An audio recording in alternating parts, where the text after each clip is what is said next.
Huwag kang matakot, Zacarias.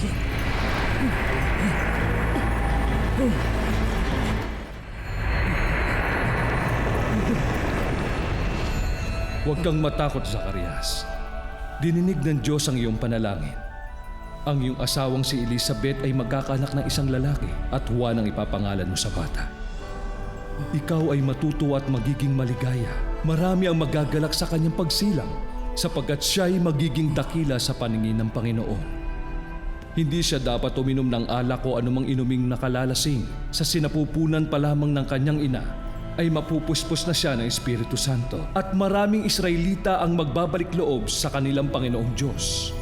Mauuna siya sa Panginoon, taglay ang espiritu at kapangyarihan ni Elias. Ihahanda niya ang mga tao sa pagdating ng Panginoon. Pagkakasunduin niya ang mga ama at ang mga anak.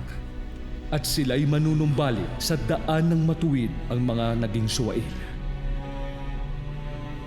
Paano ko pong matitiyak na mangyayari yan? Ako'y matanda na at ganun din ang aking asawa. Ako'y si Gabriel na naglilingkod sa Diyos. Isinugo niya ako upang dalhin sa iyo ang magandang balitang ito. Ngunit dahil hindi ka naniniwala sa mga sinabi kong matutupad pagdating ng takdang panahon, ikaw ay magiging pipi. Hindi ka makapagsasalita hanggat hindi nagaganap ang mga ito.